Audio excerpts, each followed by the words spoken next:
introspeksi diri, muhasabah. Kita harus selalu muhasabah teman-teman sekalian.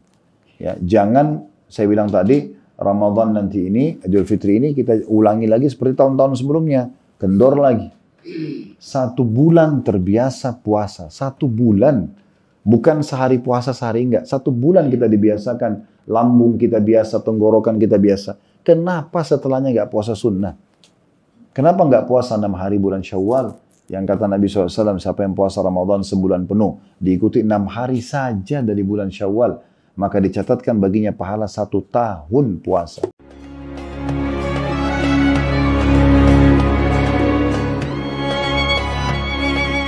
Baik, kita akan ceramah Bapak Ibu sekalian, tema tentang pesan emas ya, dari sekolah Ramadan. Ya. Kembali saya ingatkan diri saya dan Bapak Ibu sekalian, Ramadan ini adalah sekolah terbaik.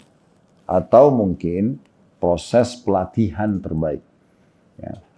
Kalau misalnya ada satu lembaga yang mengadakan pelatihan, dan pelatihan itu untuk peningkatan skill spiritual lah, atau skill seseorang, individu, SDM, seperti misalnya jujur saja atau amanah saja, misalnya satu saja, kadang-kadang kita tahu mungkin akan membayar cukup mahal buat satu staff ke satu lembaga pelatihan seperti ini, karena dianggap trainernya bagus, misalnya staffnya bagus, mungkin peralatan dan medianya juga bagus, yang kita diharapkan kita outputnya jadi bagus, itu sangat banyak ya. Itu kita ikut serta di lembaga-lembaga pelatihan seperti ini, kita anggap mungkin karena mereka memang orang-orang yang kompeten di bidangnya. Tapi Ramadan ini kita sadar atau tidak sadar sebenarnya lembaga training terbesar di dunia, gratis. Trainernya langsung Allah, staffnya semua para malaikat, ya. Dan ini dimanapun kita berada di muka bumi, kalau kita keliling, kita datang ke benua manapun, di Australia, di Asia, di Eropa, di Afrika, Amerika, sama saja. Ya, semua programnya akan sama dan standarnya sama, dari azan subuh sampai azan maghrib puasa, dan tentu dengan memperbanyak ibadah serta meninggalkan yang dilarang. Kemudian malam hari juga sama ibadah, sama kurang lebih programnya, cuma karena tidak puasa saja tapi tetap menjauhi yang haram dan juga mengerjakan ketaatan-ketaatan. Dan ini memang kita padat sekali program di Ramadan ini. Allah menjelaskan dalam surah Al-Baqarah, surah nomor 2 ayat 183 tentang masalah itu. Bunyinya tidak asing ayatnya, ya ayyuhalladzina amanu kutiba alaikumus siyamu kama kutiba alal ladzina min qablikum la'allakum tattaqun. Hai orang-orang beriman, telah dibuatkan untuk kalian program-program ibadah untuk ya meningkatkan skill spiritual kalian, sebagaimana dibuatkan untuk orang-orang sebelum kalian agar kalian mencapai tingkat ketakwaan. Tingkat ketakwaan bahasa sebenarnya adalah patuh sebenarnya, patuh. Jadi bagaimana kita menjadi orang-orang yang patuh, Bapak Ibu sekalian. Pelajaran pertama dari sekolah Ramadan yang sebentar lagi akan pergi dari kita dan kita hanya ketemu setahun sekali saja, ya. Yaitu kita diingatkan kembali kepada tujuan kita ada di muka bumi ini, Bapak Ibu sekalian. Kita harusnya berpikir dan merenung kenapa kita ada di muka bumi ini. Kita lahir, tiba-tiba saja sudah ada ini status ibu, ini status ayah. Kita nggak bisa milih. Saya nggak mau ibu itu, saya nggak mau ayah itu. Semua sistem sudah ada. Telinga kita di tubuh kita misalnya untuk mendengar, mata melihat, hidung menghirup misalnya, bibir dan lidah mengucap dan mengecap, tangan menjamah, kaki melangkah. Dan kita tidak bisa alih fungsikan. Tidak bisa misalnya orang melihat dengan kupingnya atau dia makan dengan matanya. Semua sudah tertata dengan rapi. Semua fasilitas ada. Oksigen ada, api ada, air ada. Segala macam ada sudah disiapkan. Ini pasti ada satu tujuan utama. Sebagai seorang muslim, Allah sudah jelaskan kepada kita tentang tujuan kita ada di muka bumi ini. Dan Ramadan, dari sekolah Ramadan kita diingatkan kembali tujuan itu. Dalam surah Az-Zariyat, surah nomor 51 ayat 56, Allah subhanahu wa ta'ala berfirman tentang masalah ini. Az-Zariyat, surah nomor 51 ayat 56, yang bunyinya, وَمَا خَلَقْتُ الْجِنَّ وَالْإِنْسَ إِلَّا لِيَعْبُدُونَ. Kata Allah, aku tidak ciptakan seluruh jin dan seluruh manusia kecuali untuk mengabdi kepadaku. Kalau Bapak Ibu tanya saya, Ustaz, apakah memang saya diciptakan untuk sholat? Jawabannya iya. Apakah untuk puasa? Iya. Apakah sedekah? Iya. Bakti orang tua? Iya. Umroh haji? Iya. Tidak ada tujuan lain. Tujuannya memang untuk itu, ibadah. Makan, minum, kerja, ini semua pernak-perniknya saja. Pelengkapnya. Jangan sampai pernak-pernik yang kita dahulukan dan tujuan utama kita tinggalkan. Nah, Ramadan sebagai sekolah terbaik mengingatkan kita itu. Bapak Ibu, kita mau tidak mau digiring ke dalam program tujuan utama kita diciptakan. Dari azan subuh sampai maghrib kita ibadah. Dan dalam puasa ini kita berada di bahtera pahala yang sangat besar. Walaupun kita lagi duduk, kita lagi tidur. Kalau dari azan subuh sampai azan maghrib kita sedang berada di bahtera puasa yang berarti pahalanya berjalan. Gitu kan? Dan bisa batal kalau orang melakukan pelanggaran-pelanggaran. Azan maghrib, kita buka puasa juga bagian dari sunnah Nabi SAW. Kemudian kita istirahat sebentar, azan isya kita sudah sholat berjamaah lagi. Kemudian kita tarawih, besok kita istirahat sebentar, sudah ada sahur dan terulang lagi. Ini seperti memang kita digiring ke dalam satu program ibadah yang itu memang tujuan utama kita diciptakan. Jadi jangan sampai kita lupa dengan tujuan ini. Kita dicas lagi kembali, ingat loh, untuk ini memang kamu diciptakan. Untuk ini memang kamu diciptakan. Jadi para salafus saleh itu, ya para sahabat, para tabi'in, saking fahamnya mereka tentang poin ini, mereka lebih sedih Bapak Ibu sekalian kalau ketinggalan sholat sunnatul fajr daripada kehilangan semua harta yang dia miliki. Kalau ada di antara sahabat Nabi yang tidak sempat sholat sunnah saja antara azan dan iqamah subuh, belum sholat subuhnya nih, itu mereka merasa menyesal sekali dan lebih mereka sesali daripada harta yang hilang atau seluruh hartanya hilang. Karena mereka faham ini tujuan utamanya. Yang akan kita bawa nanti, Nabi SAW titip pesan dalam sebuah hadis, kalau anak Adam meninggal dunia akan ikut ke kuburan 3. Pasti ikut bersama kita 3. Keluarga yang pertama, yang kedua harta, yang ketiga amal. Amal. Dan akan pulang 2. Keluarga akan pulang, harta akan pulang. Secinta-cintanya suami pada istri, istri pada suami, orang tua sama anak, tetap saja nggak mungkin dia ikut nginap di kuburan. Kita bicara saya seorang ibu aja. Pasti ibu sudah tahu bagaimana sayangnya sama anaknya. Walaupun sayang sama anak, nggak ada ibu yang tidur nginap di kuburan bersama anaknya kalau meninggal. Pasti ditinggal. Walaupun dia sedih. Makanya Nabi SAW mengatakan akan pulang 2. Pasti keluarganya pulang. Lalu kemudian melanjutkan hidupnya. Dan yang kedua hartanya. Semewah apapun mobil yang kita miliki maksimal parkir di pagar kuburan. Nggak mungkin masuk ke liang lahat. Dan akan menjadi warisan. Nah kata Nabi SAW dan tertinggal 1. Yaitu amalnya. Nah ini amal yang sedang kita kerjakan. Tujuan kita diciptakan ini. Ya kita puasa, ya kita sholat, ya kita tawaf, ya kita umroh, kita zikir, sedekah, segala macam. Nah ini memang tujuannya. Jadi pesan pertama dari Ramadan, dari sekolah yang luar biasa ini, adalah kita diingatkan kembali tentang masalah tujuan utama kita diciptakan. Jangan Bapak Ibu sekalian setelah Idul Fitri nanti, kita seperti orang yang lepas dari satu lembaga atau keluar dari satu lembaga pelatihan, kemudian tidak mengambil pelajaran. Tidak praktek sama sekali. Ini sayang sekali. Lisannya mengatakan Alhamdulillah, tapi Alhamdulillahnya salah. Karena dia bilang Alhamdulillah seakan-akan lepas dari penjara ibadah. Alhamdulillah tidak lagi puasa, Alhamdulillah tidak lagi sholat malam, tidak lagi baca Quran, tidak lagi harus tutup aurat. Ini salah. Dan itu yang selalu terjadi. Ini yang selalu terjadi. Kita setiap tahun terulang hal yang sama. Setelah Idul Fitri, iman kita mulai turun lagi kembali. Dan akhirnya kita jauh lagi dari Allah Subhanahu Wa Taala. Dicas lagi tahun depan. Harusnya tidak seperti itu. Harusnya kita lisan kita mengatakan Alhamdulillah di saat Idul Fitri nanti. Alhamdulillah saya sudah dapat ilmu dan saya akan terapkan 11 bulan ke depan.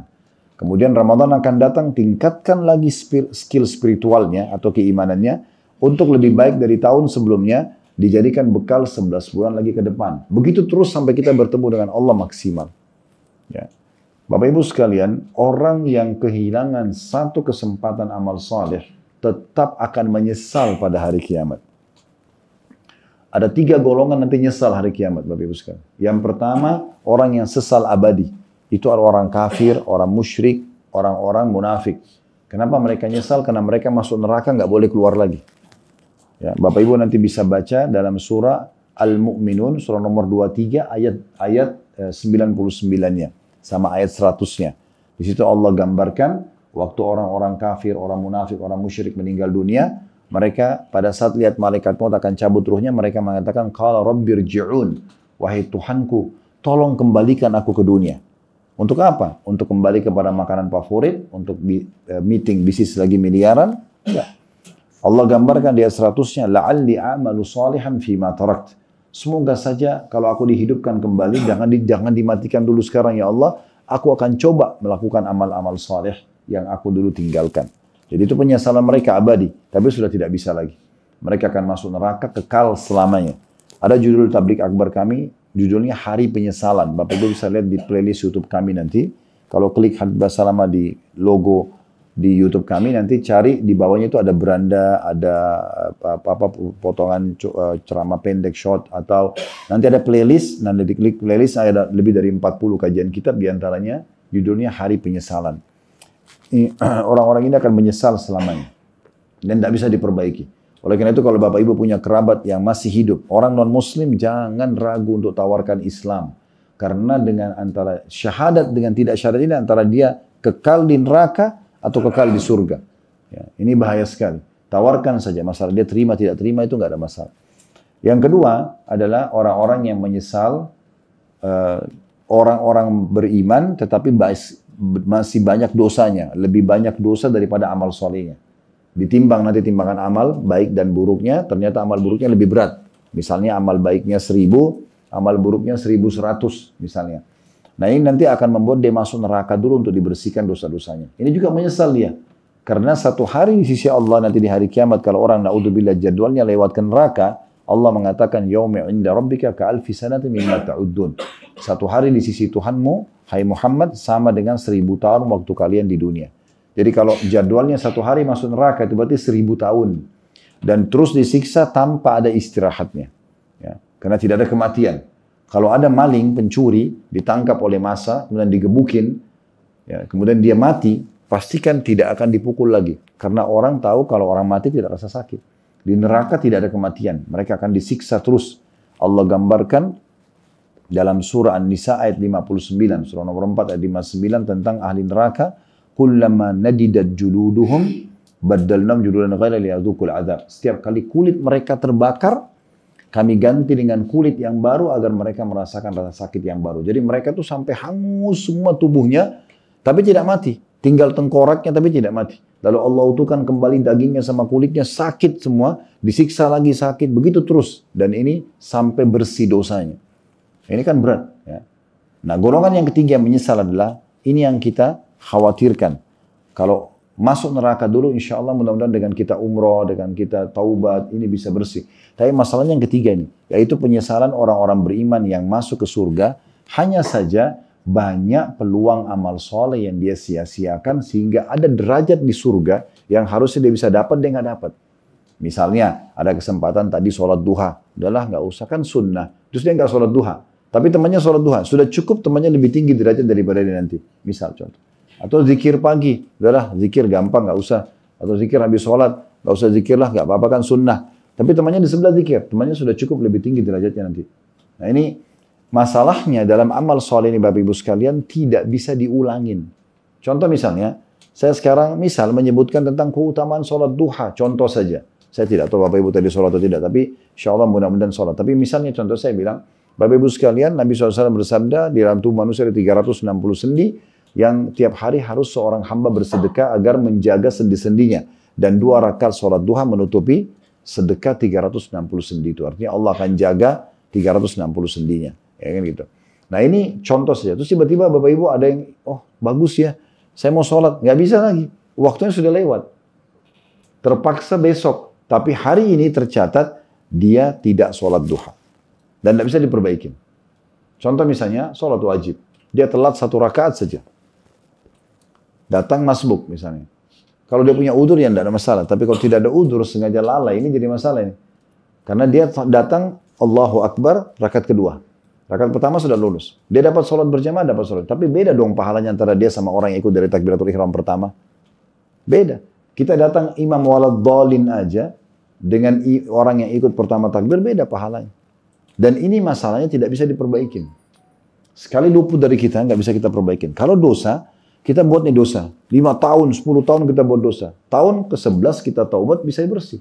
Tapi amal soleh ini nggak bisa. Ini nanti yang membedakan derajat kita di surga. Dan akan ada penyesalan nanti hari kiamat. Oh coba dulu saya begini. Oh coba dulu saya begitu. Tapi sudah nggak bisa. Kalau seandainya Bapak Ibu sekalian ada kesempatan, walaupun hanya sehari atau beberapa hari saja, jangan disia-siakan. Ya.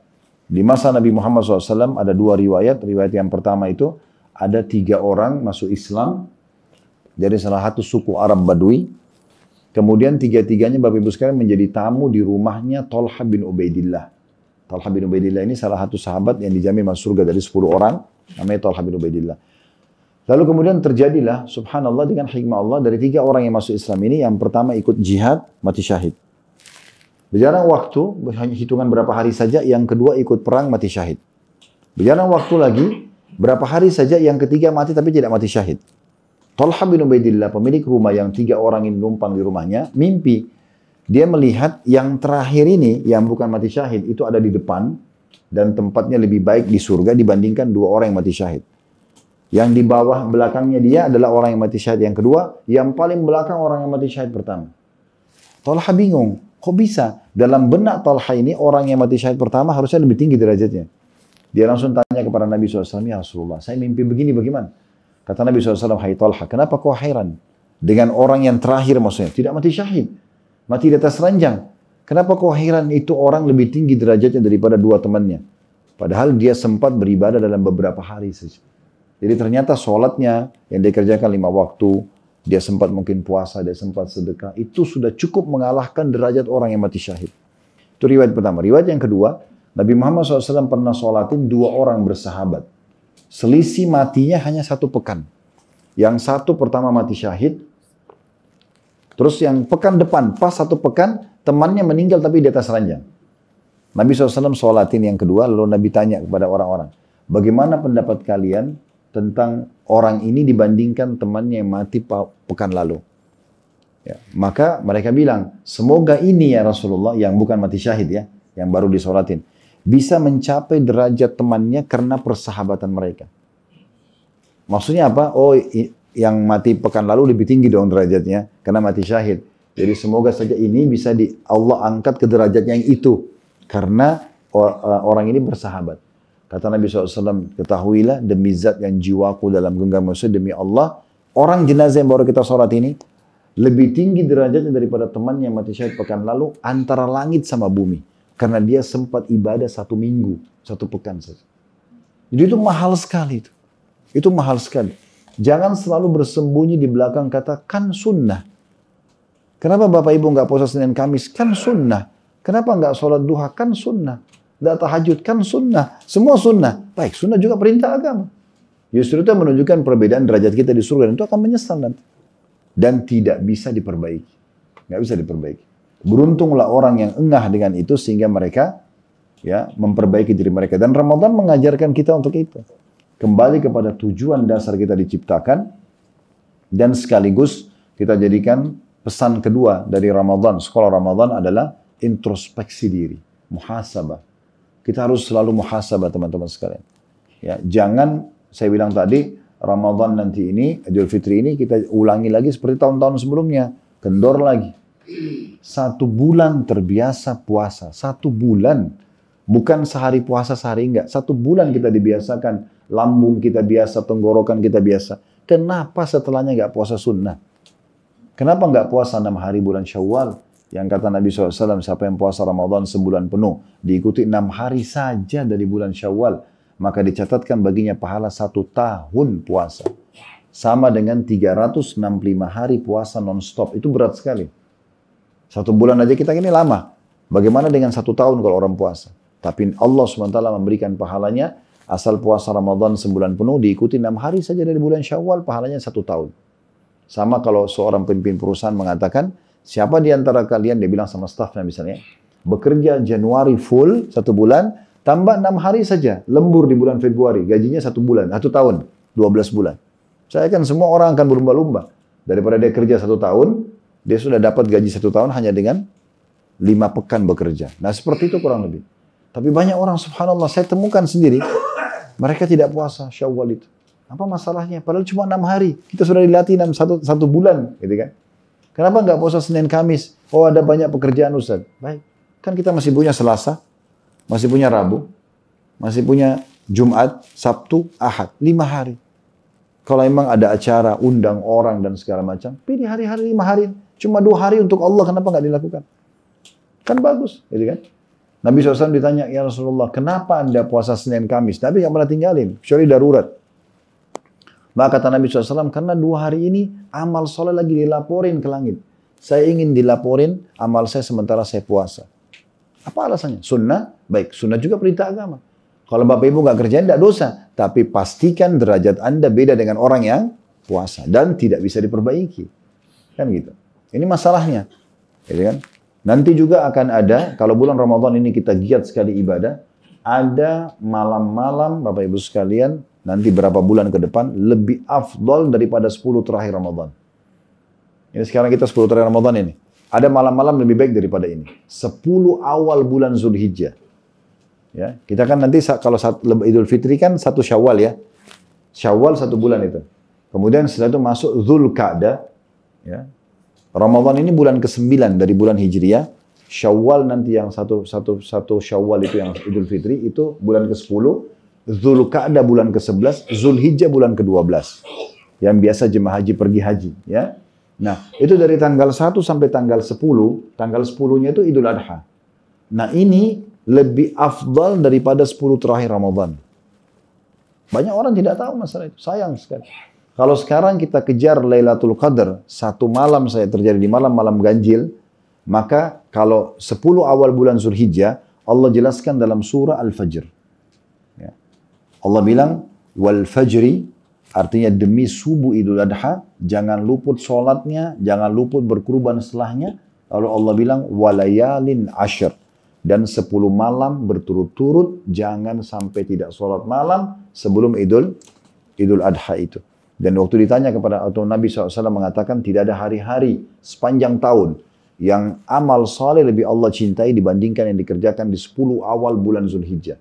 Maka kata para sahabat, ya Rasulullah, jihad di jalan Allah, apakah juga tidak bisa menyaingi pahala ibadah walaupun kecil sunnah di 10 awal Zulhijjah? Kata Nabi SAW, jihad pun tidak bisa mengalahkan amalan yang dikerjakan di 10 awal bulan Zulhijjah. Kecuali seorang laki-laki yang keluar membawa seluruh harta dan jiwanya.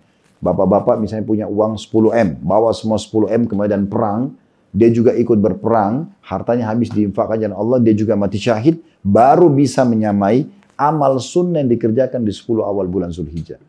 Oke, oleh karena itu kata ulama, dianjurkan 9 hari berturut-turut puasa. Tanggal 1 sampai tanggal 9-nya. Kalau nggak bisa, maka minimal tanggal 9-nya. Namanya hari Arafah. Bagi yang sedang tidak haji, dianjurkan puasa. 1 hari itu puasa. Kata Nabi SAW, puasa hari Arafah membersihkan dosa-dosa 365 hari yang lalu. 1 tahun yang lalu. Dan 365 hari ke depan, 1 tahun ke depan. 2 tahun pembersihan dosa 1 hari puasa. Ini sayang sekali. Contohnya, ada juga puasa Tasu'a dan Ashura, 9 dan 10 Muharram. 9 dan 10 Muharram. Itu kita disunnahkan puasa. Asal hukumnya cuma 10 Muharram. Ya.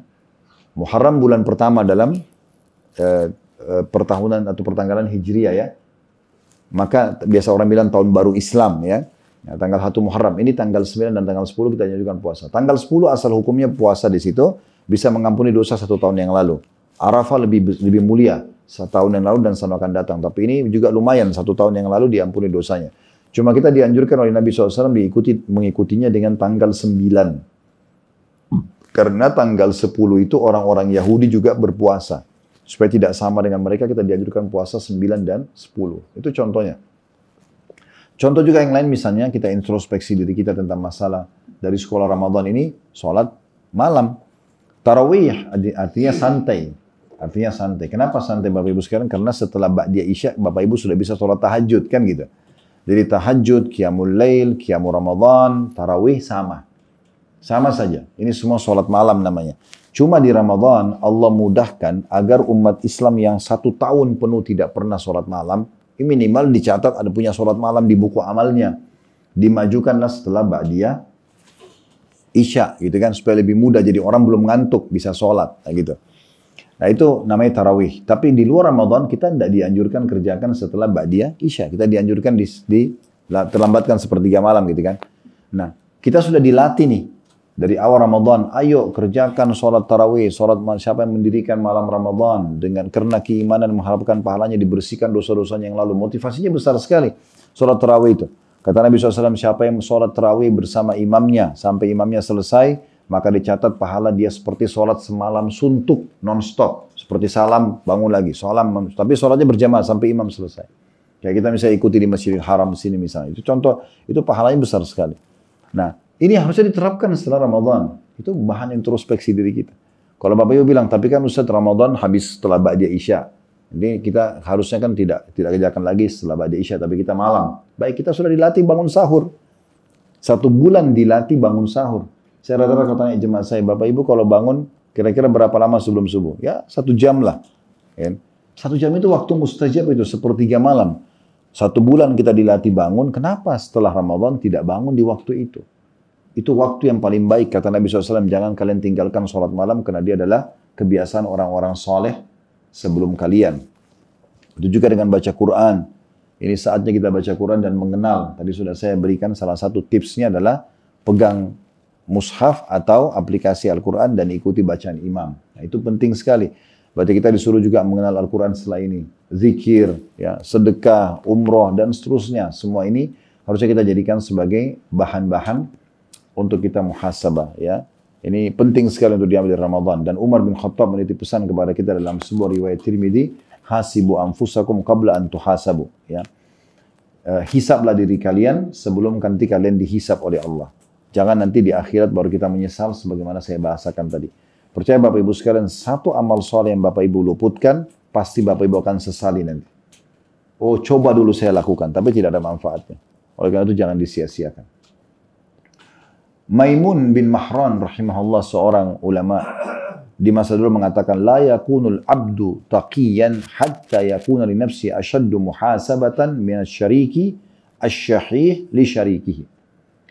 Kata beliau terjemahannya, tidak akan mungkin seorang hamba mencapai level ketakwaan yang tujuan utama Ramadan ya, orang yang paling patuh sama Allah, yang diperintahkan wajib dan sunnah dikerjakan, yang dilarang haram dan makruh ditinggalkan, sampai dia benar-benar ya, benar-benar muhasabah, dia introspeksi diri, ya, lebih keras, lebih tegas dibandingkan seorang partner bisnis kepada partner bisnisnya, ya, dia hitung kemana modal ini, kamu putar kemana. Harusnya dia lebih muhasabah dengan dirinya sendiri daripada partner bisnisnya. Ini beliau mengatakan begitu.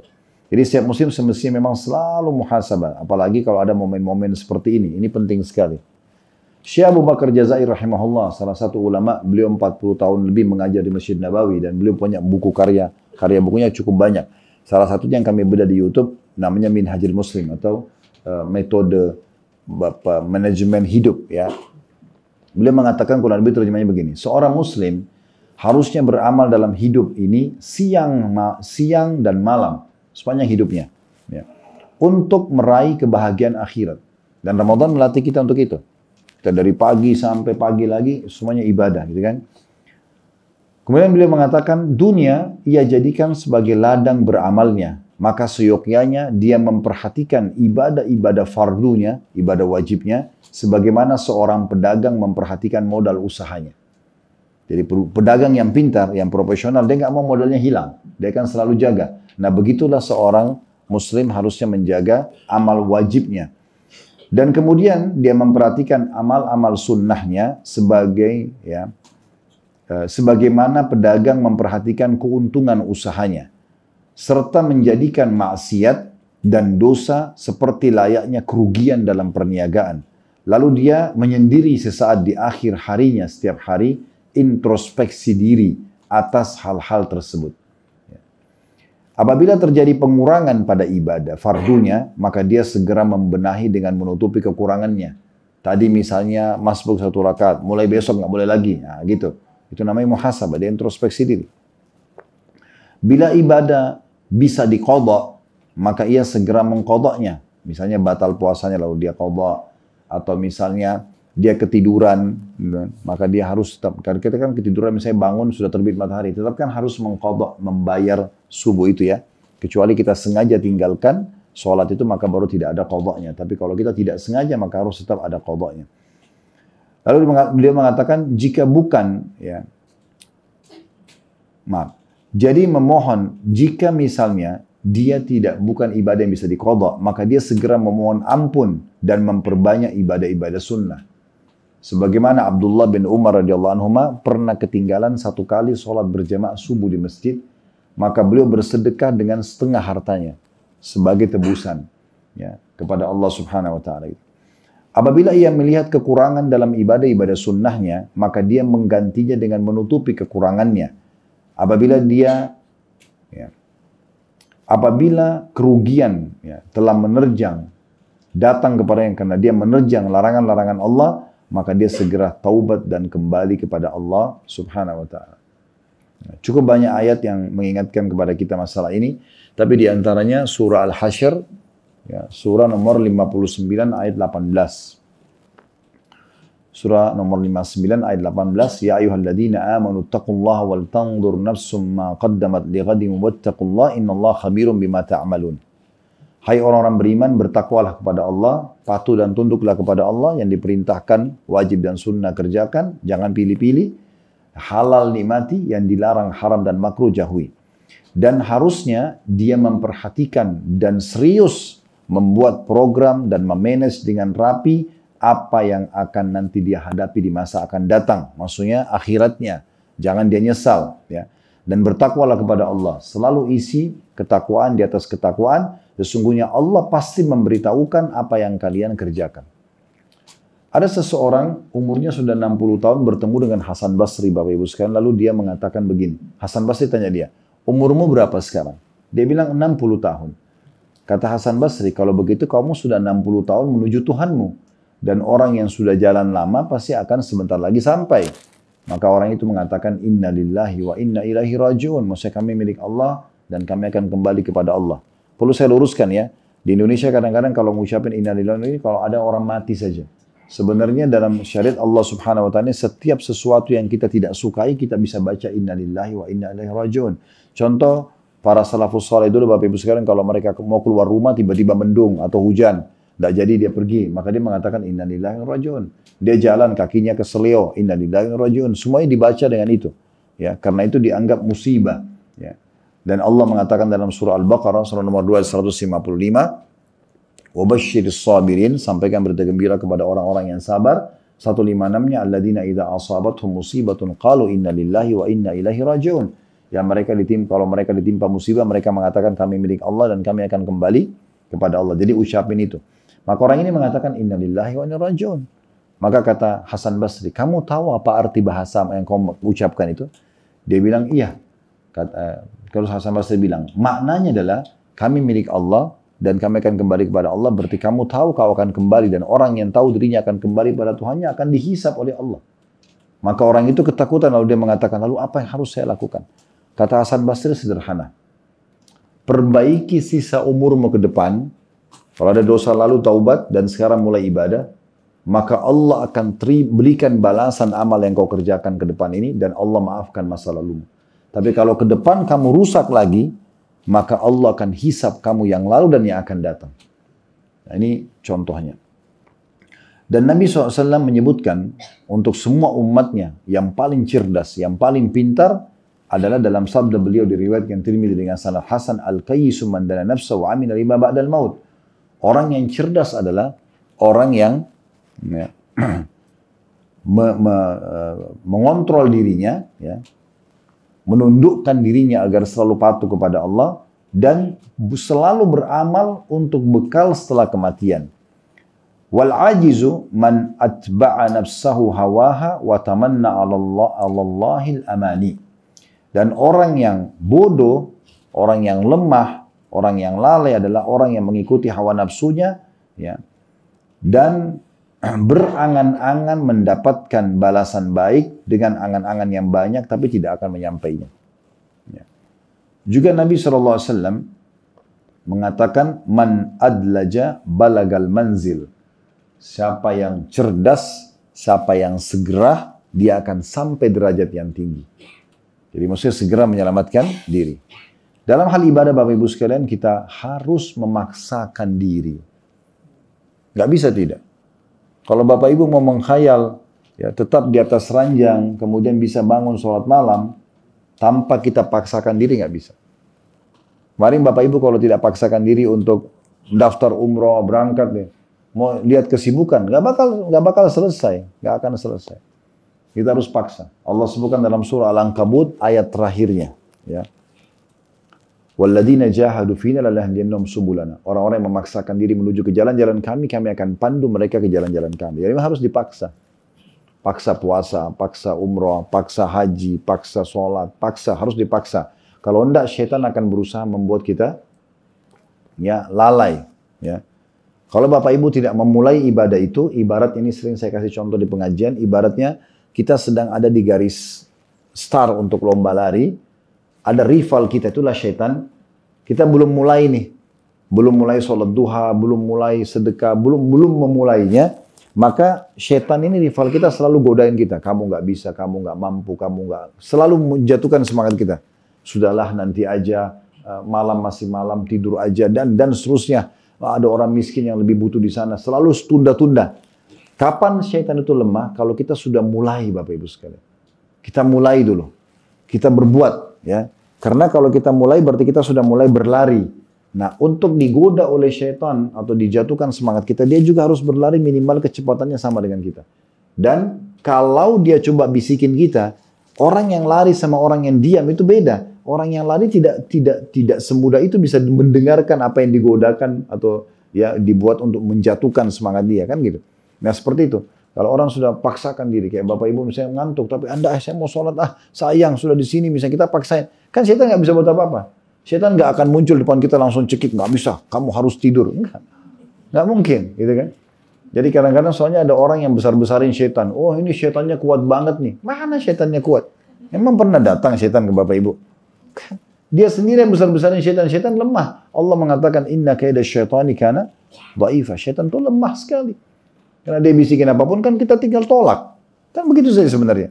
Apalagi kalau kita baca a'udzubillahi minasyaitonirrajim. Tahu artinya? Aku berlindung kepada Allah dari syaitan yang rajim. Rajim itu dirajam. Dirajam, dilempar dengan panah-panah api oleh para malaikat. Jadi kalau Bapak Ibu digoda syaitan, lalu Bapak Ibu baca a'udzubillahi minasyaitonirrajim, itu malaikat datang panahin tuh syaitan yang goda kita. Tapi masih ada yang goda Ustaz. Memang yang ini mati, sepupunya datang. Makanya baca lagi a'udzubillahi minasyaitonirrajim. Terus begitu. Sambil kita bekerja, kita berbuat amal saleh. Sebagai contoh, coba lihat sikap para salafus saleh. Umar bin Khattab radhiyallahu anhu, itu kalau malam hari, sebelum tidur, dia memukul kedua kakinya sendiri. Dia angkat kakinya, dia pukul sendiri kakinya. Sambil dia ngomong sama tongkatnya, dia ngomong begini, apa yang telah engkau lakukan pada hari ini? Dia muhasabah sendiri, introspeksi diri kita. Sulaiman alaihissalam, Nabi Sulaiman alaihissalam, dalam sebuah riwayat Bukhari, beliau punya kerajaan yang kita sudah tahu tidak ada orang yang seperti beliau bisa bicara sama jin, bisa bicara sama hewan-hewan. Luar biasa kerajaan Nabi Sulaiman, raja yang paling kaya di muka bumi. Dan memang beliau minta sama Allah agar diberikan kerajaan tidak layak untuk orang sebelum dan sesudahnya, gitu kan? Makanya Nabi Muhammad SAW pernah selepas sholat, beliau salam lalu beliau mengatakan, tadi waktu lagi sholat ada satu syaitan mencoba menggoda sholatku. Lalu aku menangkapnya dalam sholat, kata Nabi SAW. Kalau bukan saya ingat permintaan saudaraku Sulaiman agar diberikan kerajaan tidak layak orang sebelum sudahnya, saya akan ikat syaitan itu di pohon Madinah agar dipermainkan oleh anak-anak kecil Madinah. Gitu kan? Tapi Nabi Sulaiman mendirikan. Satu waktu Nabi Sulaiman asyik main sama kuda-kudanya, Bapak Ibu sekalian, kuda kerajaan. Beliau lupa sholat asar. Karena main sama kuda itu lupa sholat asar. Begitu terbenam matahari baru dia ingat dia belum sholat asar.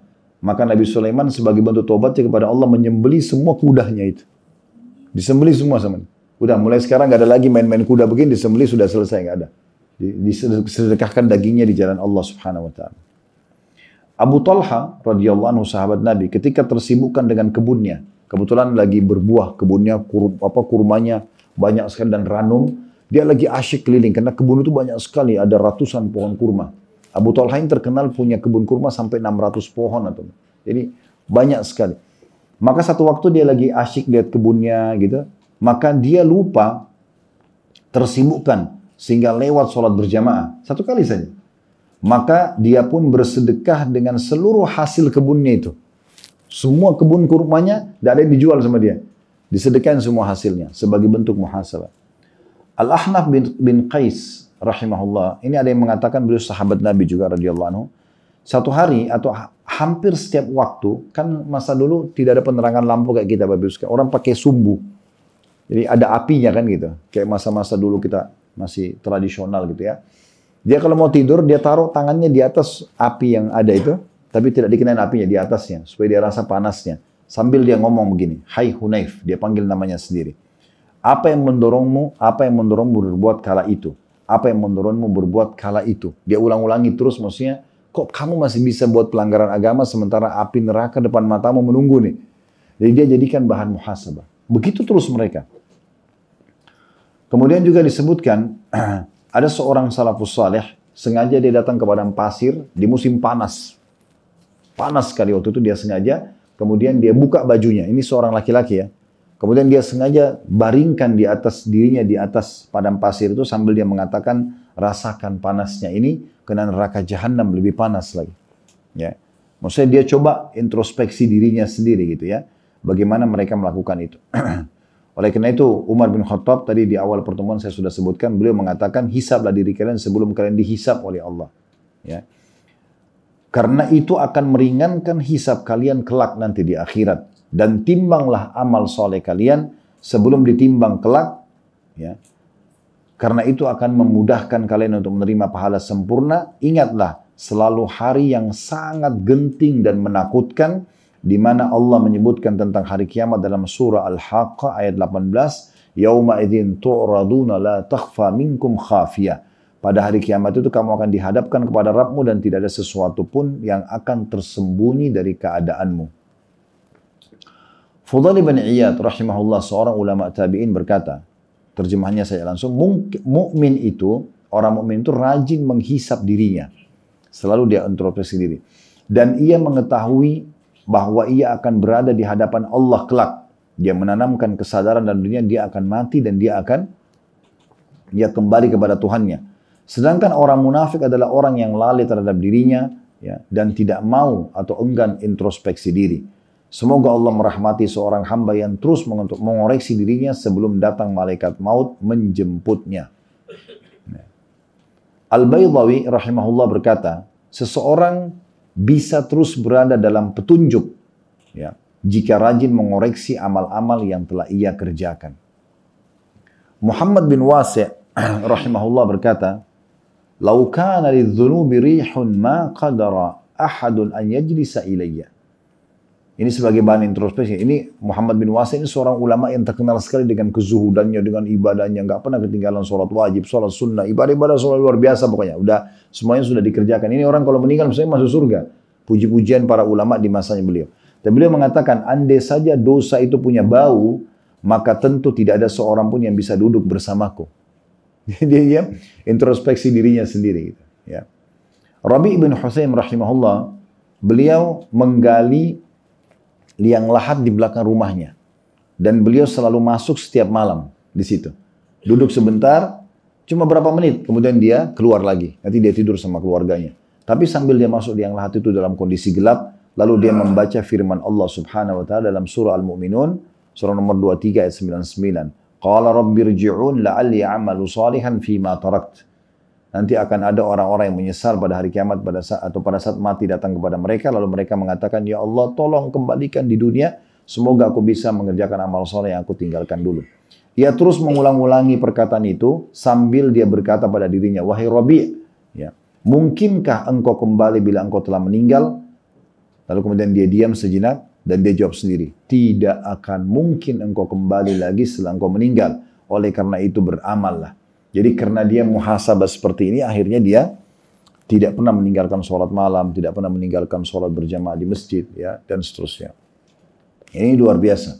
Dinukil juga tentang Sa'id bin Musayyib rahimahullah, seorang ulama tabi'in yang masyhur. Beliau selama 40 tahun tidak pernah ketinggalan takbiratul ihram pertama imam, ya, di masjid.